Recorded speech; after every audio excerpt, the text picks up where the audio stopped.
Okay. Good morning, everybody. My name is Carol Weinshell. I'm the Vice President of Program and Membership at Congregation Rodeph Sholom in Bridgeport. And this is one of our virtual coffees where you're supposed to bring your own snacks with you. That's great, Gadi.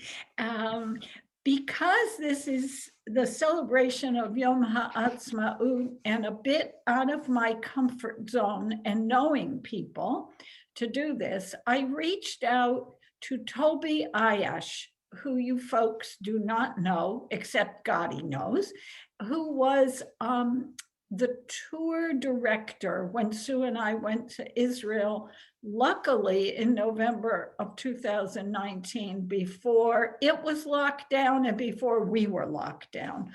And she was fabulous. And we've kept in contact with her. And so I reached out to her and said, help. What do I do for this program? I want something great. I want something that's going to be informative and something that my people are going to enjoy. Because so far, as you all know, we have had a tremendous success, and that's not credited to me. It's credited to the presenters. So Toby introduced me to Gadi Ben-Dov. She said he is a fabulous tour guide, a good friend of hers. And I did a little researching on him. He was actually born in the United States, correct? Yes. And raised in a kibbutz in the Galilee, served in the IDF, traveled around the world, and now takes people on tours of Israel. So he has agreed to take us on the tour that will take care of explaining and celebrating Yom HaAtzmaut. I've asked you all to remain muted so that we don't have any distraction in the midst of his presentation. And when he's finished and there's time for questions and comments, of course you can unmute. I'm recording to the cloud, so you know, in full disclosure, just so you know what's going on. And with that said, I'm not going to say any more because you didn't come to hear me. You came to hear Gadi. So Gadi, take us with you this morning. All right. Thank you for that wonderful introduction. And I agree, Toby Ayash is fabulous. I would agree with that definition. Toby and I worked many times leading tours in Israel, and I'm a tour guide. I can talk with an Israeli accent also to give you the full effect of Israeli, but I'll spare you that this time. I was born in the States, but I grew up in Israel. I went to high school, served in the army and all of that. I came back to the States to go to school in Maryland, Baltimore, Maryland, and met my wife working for NIFTY. NIFTY is the North American Federation of Temple Youth. It's the Reform Movement, youth movement, and we both led tours for American teens in Israel. So that's where I come from originally. Can you guys hear me? Put my volume up a little bit? Excellent. So what we're going to do today is really try to understand the yoms, a new term that I learned this year. The yoms, the yom actually means day, obviously, but there's a progression of yoms during the spring in Israel, and it's designed that way on purpose. And I'll take us through what leads to those days and how we actually get to the progression and the sequence of these holidays. And in Israel, we call them the Yamim HaNoraim, the days of awe, which we usually use for the term between Rosh Hashanah and Yom Kippur. That's the religious connotation. In Israel, the national connotation is the days of memory that lead up to the celebration of the independence of Israel. So I have a combination of a presentation, and I'll also take you to some points in Israel, and we'll see some of the different elements that we have in Israel, including some video clips, and hopefully you'll enjoy what we're doing. Since we're a small group, I'm happy to stop in the middle for some questions. If you want to put them in the chat, you're welcome to do that as well. And I'll try to plan everything so that I can answer some questions afterwards at the end. Okay, so let us begin. I'm going to share and we'll get going. I see we got a few more people joining. That's good. Shalom, everyone. We just ask that you mute yourselves when you come in, and hopefully there'll be more joining us along the way. All right, can you guys see my screen? Wait, I stopped sharing for a minute because I always forget to add the sound, so you won't hear the sound if we don't do this. All right, so I titled this From Destruction to Redemption, From Mourning to Celebration. I'm an Israeli, by the way. If you see any typos or spelling mistakes, I apologize ahead of time. English is my second language, even though I can sound pretty American. So major events in the story of Israel, and you know that we say history, but history is his story. So I deliberately wrote the words our story because it's the story of the Jewish people. So there are certain events that mark a decisive moment in our story. And of course, the destruction of the temples in Jerusalem. I deliberately wrote temples because we have 586 BCE, the first temple destroyed, Babylon coming back, and eventually the Romans in 70 CE destroy the second temple. And then we go on the diaspora around the world, and we essentially come back only in the Zionist movement that starts before the Shoah, before the Holocaust. I would also put in there the expulsion from Spain in 1492, but that's not what we gathered here today to talk about. But the Shoah, the Holocaust, 1939 to 1945, and eventually the establishment of the State of Israel in 1948. So part of this is also the story that we tell every spring in Israel. And the idea is that we want to focus on memory and memorial, two different things. In Judaism, memory, very, very strong concept, right? What do we do at the Passover Seder? The whole thing is designed to tell the story to our children so that the collective memory of the Jewish people lives on. In the modern times, we're also very big on memorials, places that allow us to talk about this memory. Yad Vashem is a very important example for that, and we'll visit some of these memorials and talk about them a little bit more. So every spring in Israel, we start with the story of our freedom from slavery into freedom, the story of Passover. And of course, that is when we talk about events that are shaping the story of our people, that is one of those big stories that are part of our narrative. It's interesting because we tell this story and we don't focus that much on the terrible things. We eat the maror and the bitter herbs, but we focus more on coming out into freedom. Compare that to what we do with the Holocaust, the memorial of the Holocaust of the Shoah. Of course, it's much more relevant to the modern times, but it's a very different way of talking about memory. A week after Passover, we mark Holocaust Memorial Day, Yom HaShoah VeHaGvura. So it's the Memorial Day of the Holocaust victims, but also of the heroism, the bravery. And that's interesting because the narrative of the State of Israel, in a way, does not focus that much on the victims. It focuses more on those who stood up and fought. And as I'm 52, and growing up, this day was not about the 6 million and the victims and everything that happened there. It was almost a celebration, and it still is in some ways, of people like Mordechai Anilevich, people like Chana Senesh, heroes that stood up and fought and tried to make a difference in what was going on.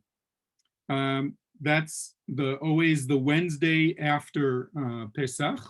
And then a week later, we talk about our freedom, Pesach. We then go into mourning and into marking the almost destruction of our people in the Shoah. And then a week later, we progress into the creation of the state of Israel, but not before we remember those who fell, those who died, bringing us to this moment on shoulders, on their shoulders we stand today in the free state of Israel that's celebrating 73 years today. Now, Yom HaZikaron and Yom HaAtzmaut. Yom HaZikaron is the Memorial Day. It's called Yom HaZikaron Lechalalei Tzahal V'Nifga'ei Pe'ulot HaEiva. Memorial Day for the soldiers of the IDF and for victims of terrorism against Israeli citizens or the state of Israel. Again, interesting distinction that because of their sacrifice, we are able to celebrate Yom HaAtzmaut. And I'm assuming that you know this, but if not, I think it's an amazing thing that happens in Israel, and we'll talk about it, that we actually mark Memorial Day. We start at 8 p.m. in the evening, and literally 24 hours later at 8 p.m. the next day, we finish the mourning of the dead, and we go into the celebration of Yom HaAtzmaut, of the independence. It's a very difficult transition, but it's built that way on purpose. So 1948, this guy, David Ben-Gurion, and this is the event of the Declaration of Independence of Israel on the 14th of May, 1948, Hey Be'iyar, the 5th of the month of Iyar in 1948. And again, here's this movement from Passover to Yom HaShoah, and then Yom HaZikaron, Memorial Day, to Yom HaAtzmaut. What's interesting in Israel is that these are days that have sirens in them. There's a siren, and I actually have a video clip to show you of what happens during those those moments of silence. And one of the things that I struggle with as a parent, I have children that are 13 and 11, is the fact that it's all encompassing. When you live in Israel, you can't avoid Yom HaShoah. You can't avoid Yom HaZikaron. It's everywhere, and in the schools as well. And I often wonder, what is the right age to start talking to children about these issues? Kindergarten kids hear the siren. The kindergarten teacher has to say something to the kids to explain, why is this siren going off? Not to mention if you're somewhere on the borders of Israel where sirens represent something completely different, an air raid or rockets coming in from Gaza and so on. So this is a school, I'd say these kids are probably 6th grade, 7th grade. And you can see on the left, it's more of a Yom HaShoah, Holocaust with the black and the yellow. And then the movement, this progression into Yom HaZikaron and Yom HaAtzmaut with the blue and white flag and the stars and all of that. So from a very young age, that's the narrative that we learn. And this is a ceremony, I'd say these kids are probably 5th or 6th grade, standing in the gym in the school. And each of these signs have on it a name of a Jewish person that was killed by the Nazis in the Shoah. So it's part of who we are. And I know that in North America, the Holocaust is very much part of the Jewish identity as well. This number, unfortunately, is higher. Today, it's 23,930, I think, or somewhere around there. We're almost at 24,000, and about 4,000 victims of terror. And these are the people that we mark during those times in these yoms, in these events. I want to switch to a different program. And here, actually, hold on, I changed my mind there. I do want to show you, no, this one. So part of the things that we do in Israel, and this is Google Earth. Thank you, Google, for allowing us to use these wonderful tools. This is a place called the Scrolls of Fire, and it was created by a man named Nathan Rappaport. Nathan Rappaport is a sculptor. One of the most famous of his sculptors is the monument at Yad Vashem. That same one is actually in Warsaw, in the Warsaw Ghetto main square. And he very much is associated with the story of the Shoah. And this is called the Scrolls of Fire. Now, when you think of the word scrolls, it reminds you, of course, the Torah scrolls. And why is this Scrolls of Fire? This is actually a beautiful time of day to be over here, because you can see the sun setting. We're in the hills of Jerusalem, in the middle of the woods. It's in the middle of nowhere in a J&F forest. And what he designed is the scrolls of the story of the Jewish people from destruction to redemption. Mishoah letkuma is the words in Hebrew. And in a moment, we'll get a little closer and see some of the pictures that are on here, but very much something that he thought up. He was commissioned by the state of Israel to remind us that from the ashes of the Shoah, of the Holocaust, rose the state of Israel. So here's just a beautiful violin player by that spot, which I think is very appropriate. And when the video sort of goes around, you'll be able to see some of the pictures. Can you see here? Give me a thumbs up if you can hear. So very soon it'll start moving around.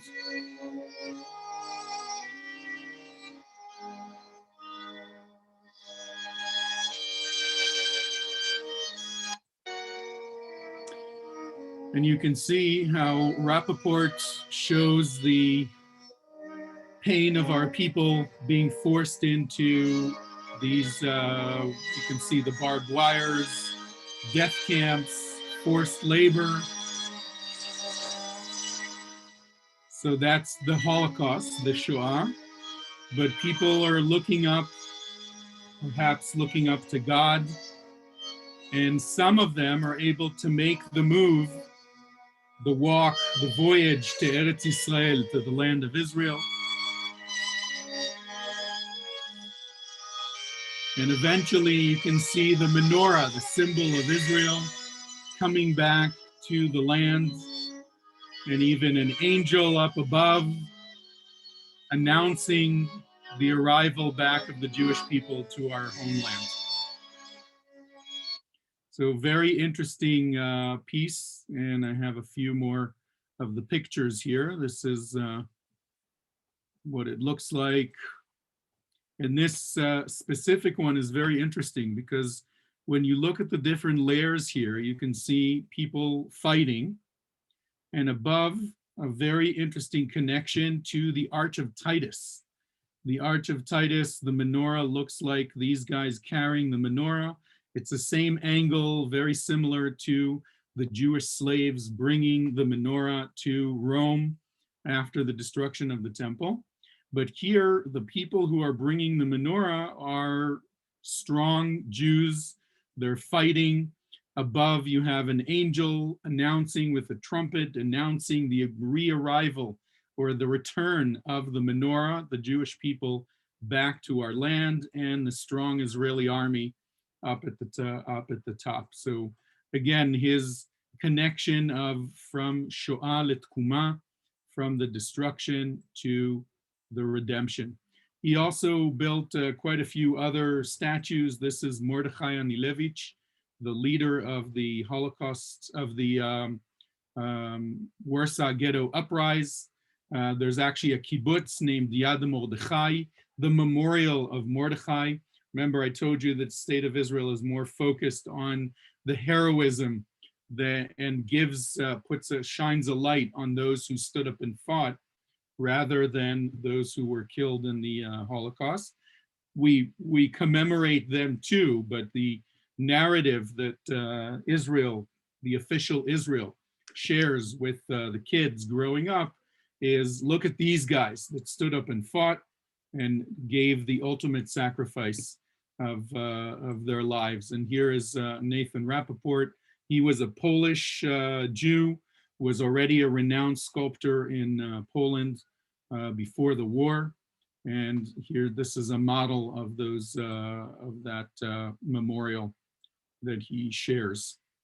Excellent. From here, we'll continue to the Yom HaZikaron, or the Memorial Day, which of course very much associated with the Mount Herzl Cemetery in Israel, Jerusalem, named after Theodor Herzl, the George Washington, as I like to refer to him, the George Washington of Israel, the man who started the idea of Zionism, not really started, but the one who was the power behind it, convening the first Zionist Congress in 1897. And his tomb is actually over here. Every year before Yom HaZikaron, before the Memorial Day, we have these bleachers being built up here. The official ceremony of the Memorial Day happens here, right by the tomb of Theodor Herzl. Here we have a picture of it. By the way, it only says one word on it, Herzl. Everybody in Israel knows who Herzl is. It does say in English on the side, Theodor Herzl and everything.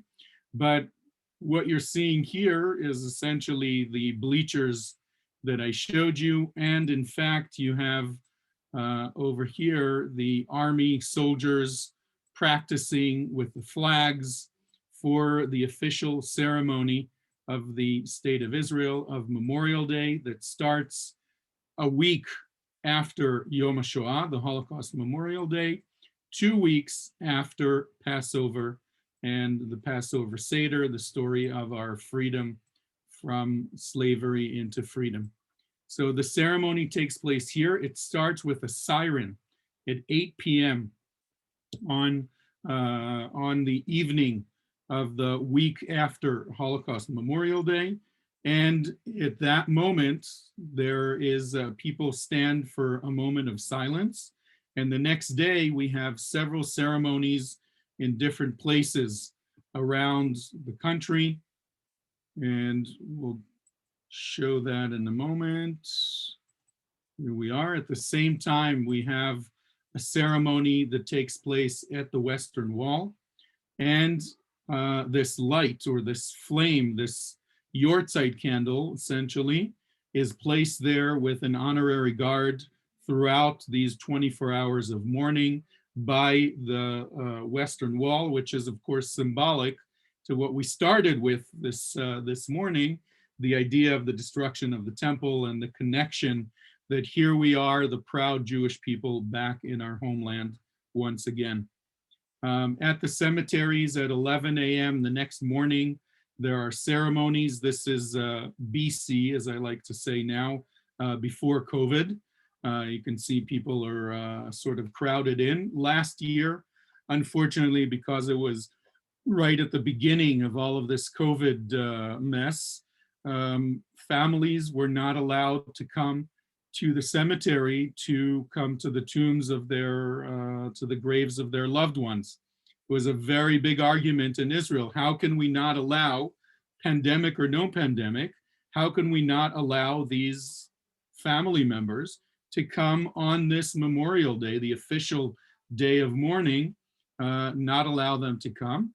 Eventually, there was a big controversy, but the government did not allow anyone to come to the cemeteries. This year, they're allowing only family members to come and not any friends or relatives or anything like that. And everywhere in Israel at 11 a.m., there's another siren. And on this siren, everybody stops. This is a picture of Jaffa Road in Jerusalem. In the middle of a busy day, everybody stops. The siren goes off for 2 minutes. People on the highway step out of their cars, and literally everything stops for 2 minutes to commemorate the fallen soldiers and victim of terror. I have a clip that I want to show you that's, I think, very interesting. And we are going to go to Tel Aviv, very busy place in Israel. And Tel Aviv, again, everybody stops, everybody essentially just freezes with what they are doing. And the reason I stopped here is because if you look at this bridge, it's over the busiest highway in Israel. This is called the Ayalon Highway. It goes through Tel Aviv from north to south. And a photographer a few years ago positioned herself on this bridge and took an amazing 3-minute video that I'll show you of what happens during this Memorial Day ceremony. So take a look, literally on that bridge I just showed you.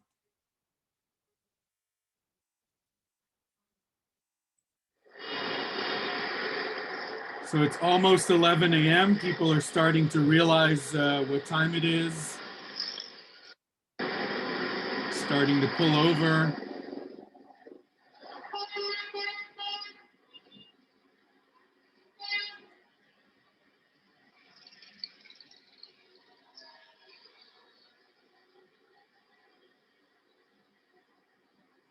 And of course, everybody else starting to realize what's going on. And the siren is starting.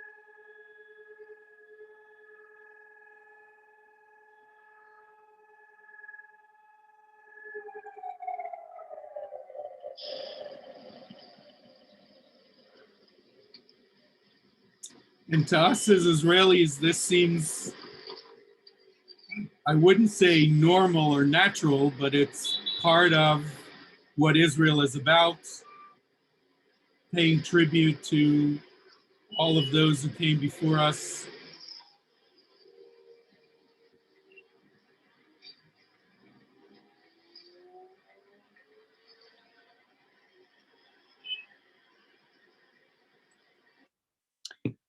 I think it's a very powerful thing to see.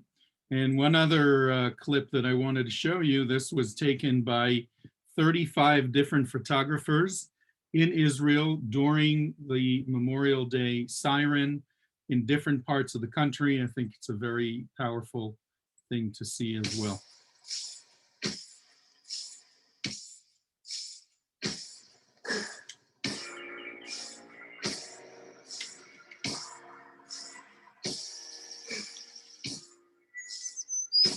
This is pre-central Tel Aviv, memorials that exist in every town.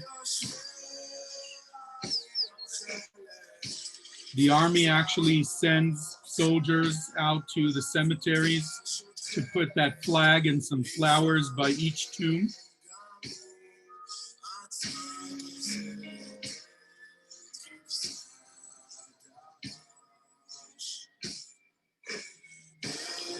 And this was taken last year when we weren't really allowed to go to the cemeteries. Rabin Square, the center of Tel Aviv. The siren is starting. Even the children on the kibbutz.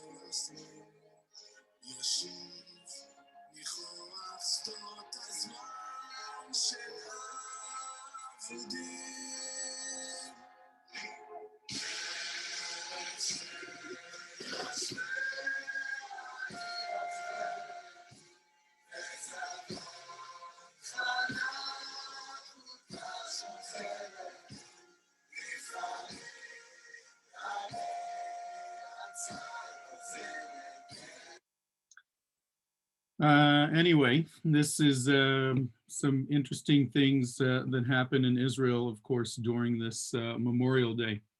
Another thing that, another ceremony that takes place during the Memorial Day, the day before the Independence Day, is a new memorial that was built at Mount Herzl, where all of the names of the close to 24,000 soldiers and fighters were placed on one of these blocks. And this is an interesting memorial. All of these blocks essentially have names on them of the 23,930 soldiers that were killed. And you can see all of the different flags of the branches of the Army of Israel. Of course, we say Army, but it should be military. It includes the Navy, Air Force, and so on. And people can come and find information about the different soldiers. Their story of their lives can be pulled up on these screens. There's tours that are given in this place. And the idea was to centralize all of this commemoration of this memory, a collective memory, not only of the Jewish people, but also of the state of Israel. So today there was a ceremony in this place as well. And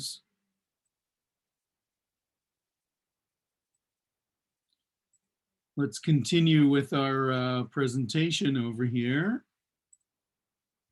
So after the siren, things continue. The Memorial Day continues on. For most people, this is another day. For families that lost their loved ones, they usually go home after the ceremonies at the cemetery, and getting ready for this really difficult transition of changing over from Memorial Day in the same 24 hours, literally 8 p.m. the day before. And right now we're in Memorial Day in Israel. 8 p.m. last night, there was a siren. There were ceremonies in different places, usually in the memorial of the, in each town, there's a memorial for the fallen soldiers. My family lives in Modi'in. We were at the memorial in Modi'in in our town between Jerusalem and Tel Aviv. And the ceremony starts a couple minutes before 8 o'clock. The siren takes place, and then we go into usually reading the names and stories of the soldiers that were lost. The next day, as I said, 11 a.m. today, there were ceremonies throughout Israel. And tonight at 8 p.m. is going to be the official ceremony of the Havdalah. We actually use that word, which we use every Shabbat, right? Havdalah is the ceremony separating between the sanctity of Shabbat and the new week. This is literally a Havdalah between the day of mourning and sorrow to the day of celebration and going into that celebration. I have to admit that some of the families that I know that lost some of their loved ones in the wars of Israel, it's an incredibly difficult transition to do, to go from from the day of mourning and at 11 a.m. to be in the cemetery, and then in the evening, the same day, to go out and see the fireworks and celebrate Israel's independence. And the main event takes place on those same bleachers that we saw at Mount Herzl. There is a ceremony that is called the lighting of the torches. And 12 people are chosen every year to light the torches. And usually these are people that have done something significant, something interesting, something important for the state of Israel. And they stand there and light the torch and they say, Letiferet Medinat Yisrael. For lack of a better way of translating it, I translated for the glory of the state of Israel, or for the support of the state of Israel. And these are just some examples of people, a singer-songwriter, a COVID infectious disease expert that has been in the front of the COVID. Soldiers, by the way, Hisham Ibrahim, a Druze colonel from the Israeli army that was chosen. People who work for the Magen David Adom, volunteers actually of Magen David Adom for the Red Magen David, our emergency services, and so on. And at the end of that ceremony, everybody goes out into the streets and starts celebrating. It's a big deal. Those hammers are kind of funny, because when I was a kid, I don't know if you remember that toy, there was a plastic hammer with the squeaky at the end. And when you hammered, it would make those noises. So we used to walk around and just hit people on the head all the time. Somebody you didn't know, it was just kind of fun. Depends who you're asking if it was fun or not. But nowadays they changed over to these blow up ones, but it's a very big event. And the next day, everybody during the day of Yom Ha'atzmaut, that's going to happen tomorrow. It's our version of the 4th of July. And every piece of grass that you see anywhere in a park in Israel will be looking like this, with the smoke and people doing the barbecues and all of that fun stuff. And here's, of course, a caricature of the typical Israeli making, we call it ala ish, on the fire. That's going to happen tomorrow during Yom Ha'atzmaut. Also, lots of the museums, lots of the monuments, lots of the nature trails, all of that is opened up, usually sponsored by a big corporation to be free for everyone. And one other thing that I wanted to show you is part of this ceremony of the masuot, of the lighters of the torches. This is the ceremony as it starts in, it's broadcast on TV. Everybody stays home to watch this, and let's see an example of what this looks like. This is last year. The ceremony of marking the end of Memorial Day and the beginning of the Independence Day.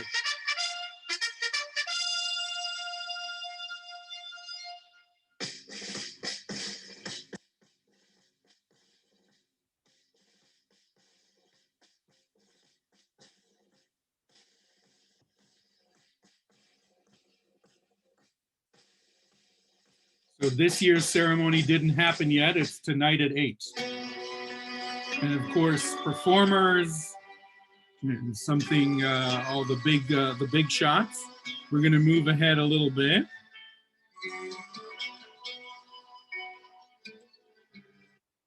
And I want to show you an example of a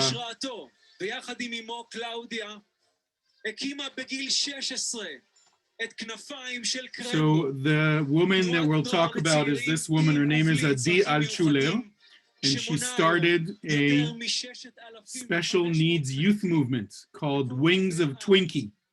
And basically, kids with special needs can be members of like the Scouts.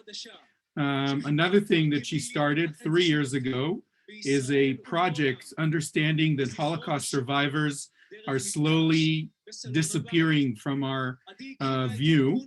She arranged for a system where people can come to the living rooms of these Holocaust survivors, where instead of them coming to us to speak, we come to them to hear their story.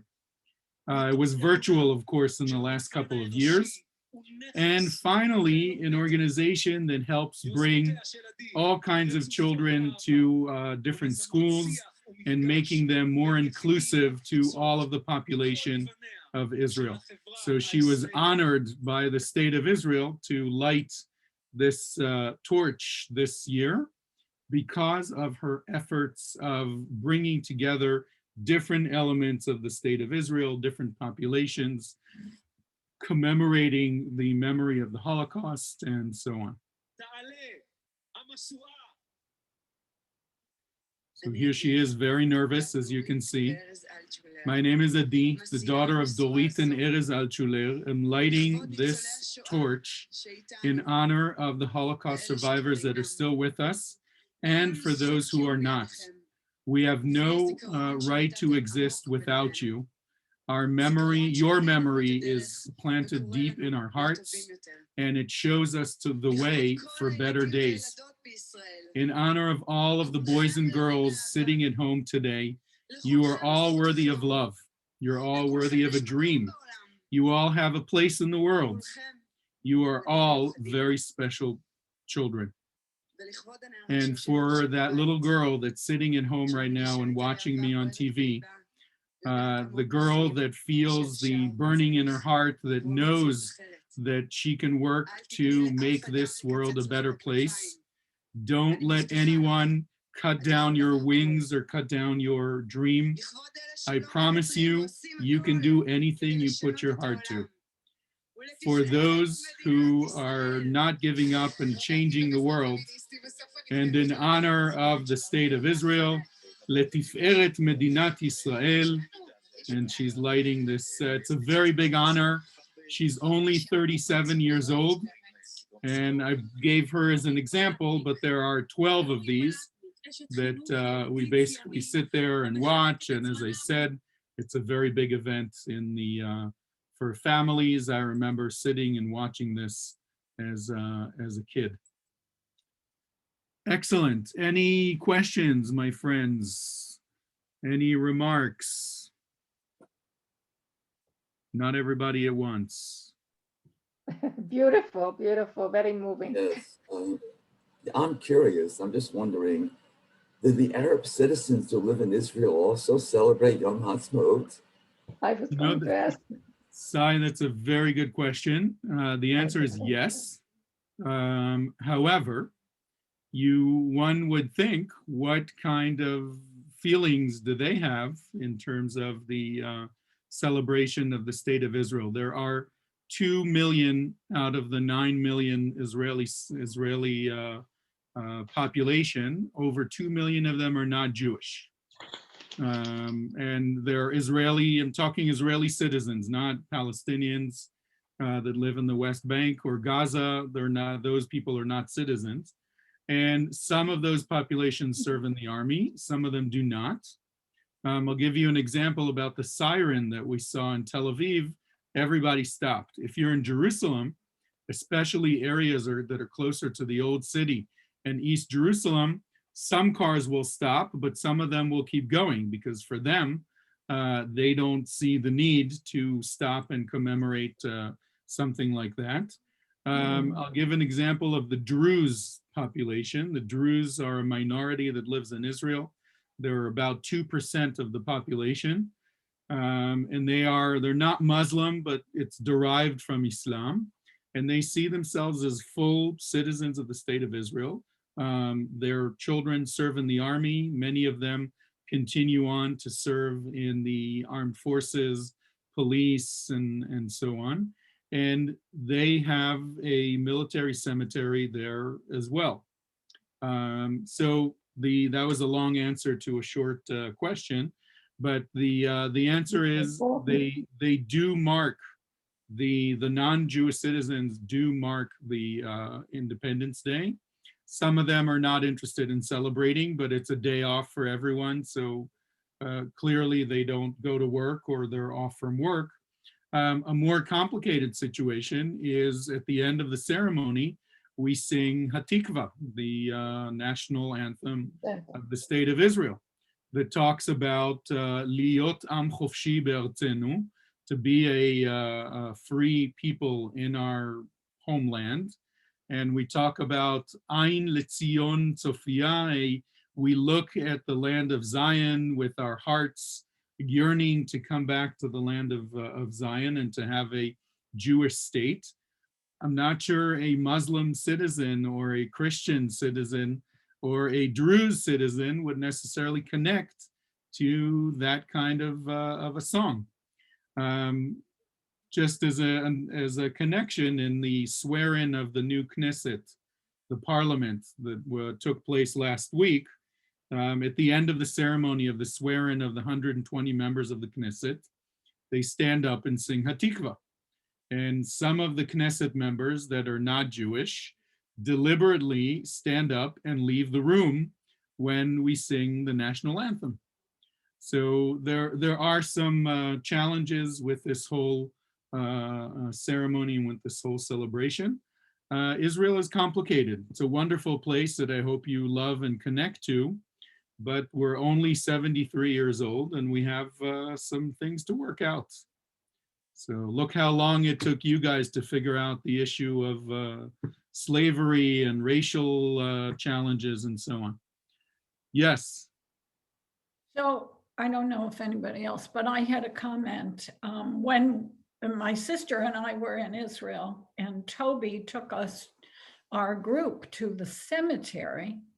She took us specifically to Michael Levin's grave. And while a military cemetery is incredibly moving, and everybody on this program knows that it's very moving for me, having a military son, I'm going to ask you if you can talk a little bit about Michael Levin and the Lone Soldier Foundation. Absolutely.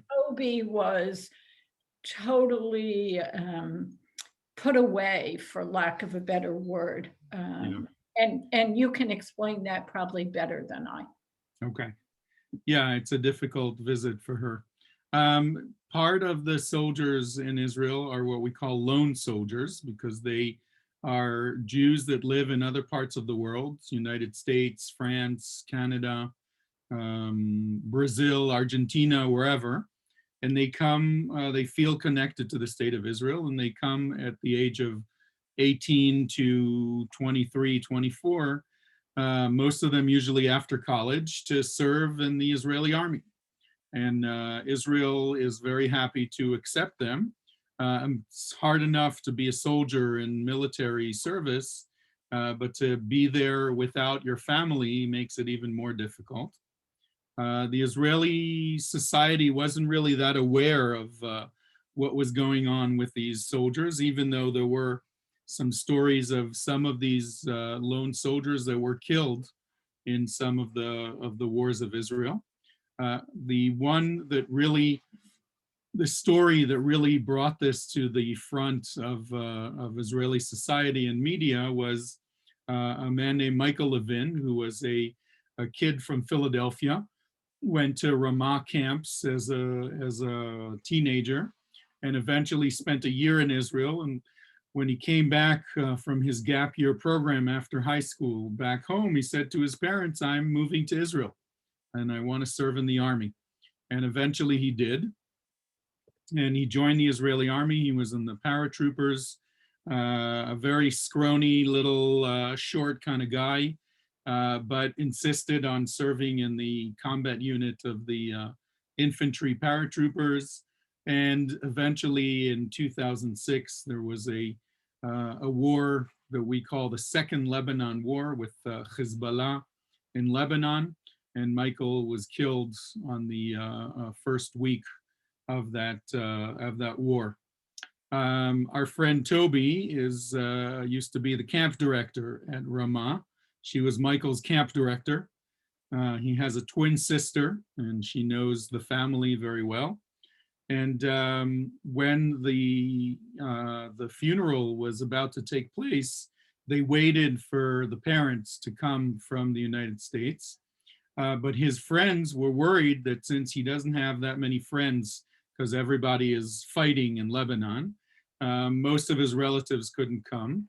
They sent out a message on Facebook and text messages and all of that to anyone they knew, and they said, there's a lone soldier that was killed. We're worried that his funeral is going to be empty. No one's going to be here to pay their respects. If you can and you have time at this hour tomorrow, please come to Mount Herzl Cemetery in Jerusalem. And they thought that the message didn't get very far. But when the parents came to the funeral the next day, they expected maybe a few dozen people.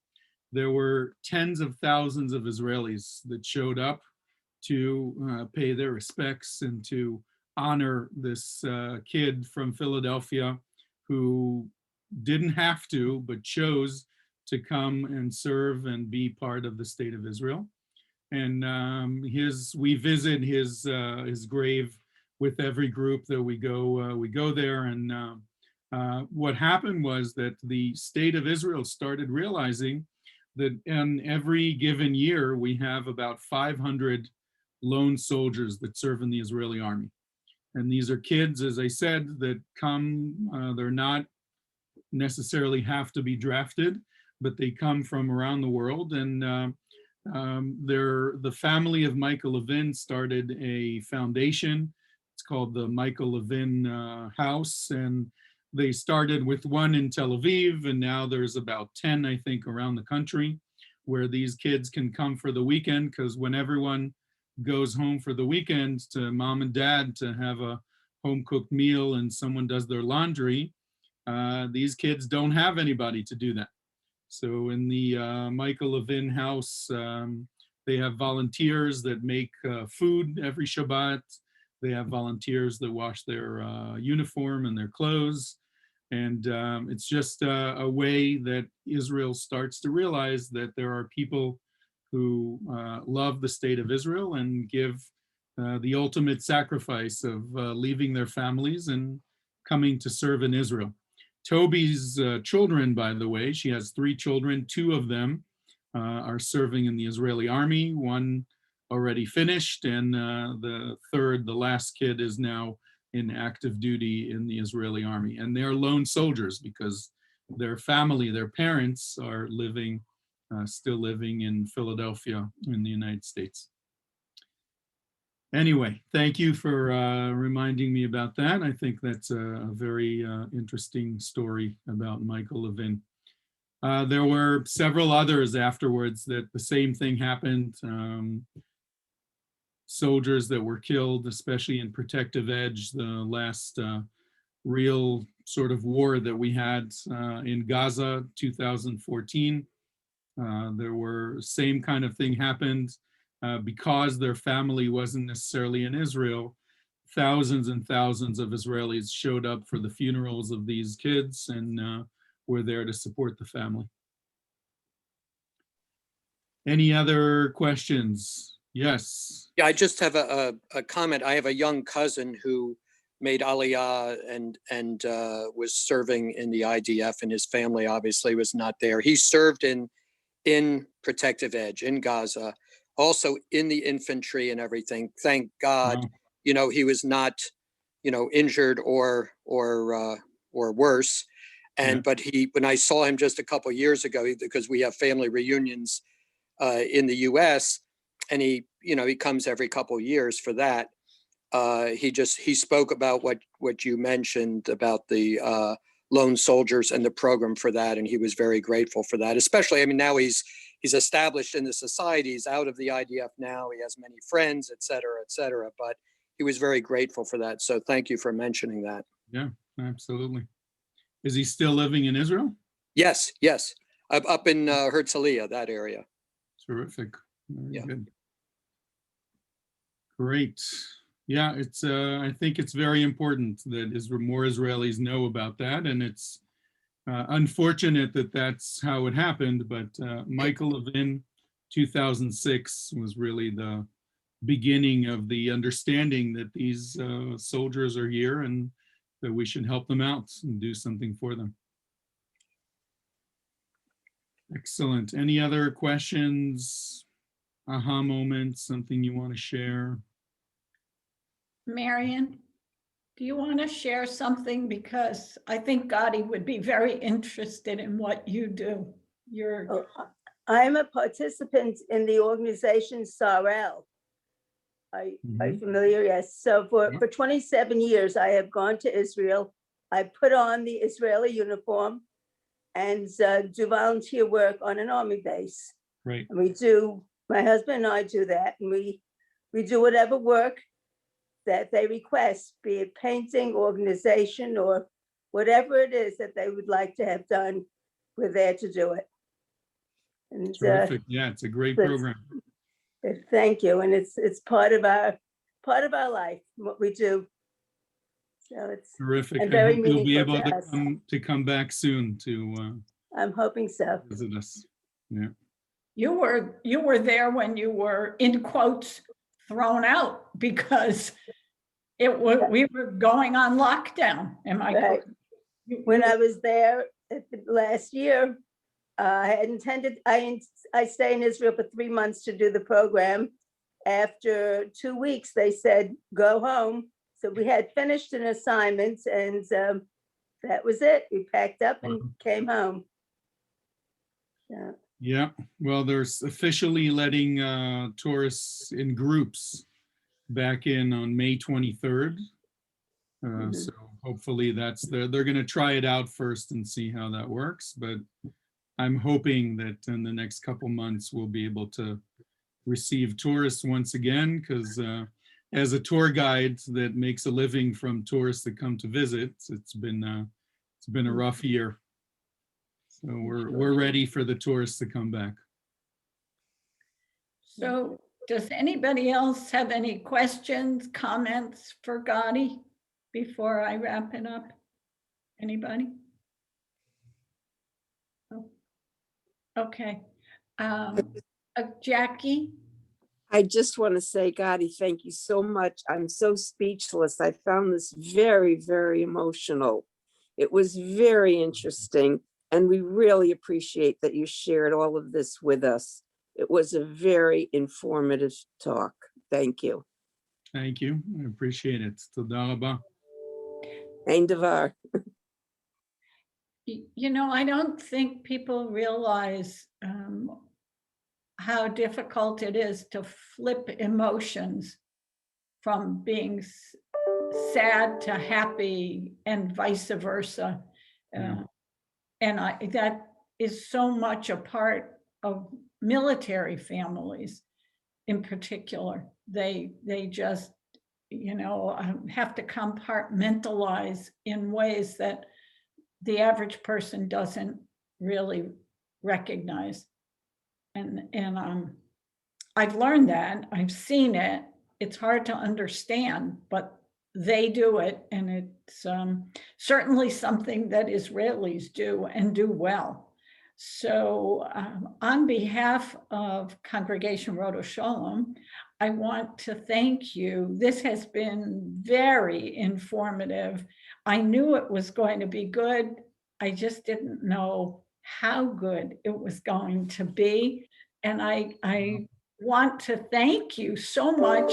I will be in touch with you by email because we have some business we have to resolve, and that's a little tricky, but we'll make sure it gets done. Okay. Toda rabah. Thank you for having me. It's been our pleasure. Take Thank care. you for coming. It was a pleasure. Wonderful program.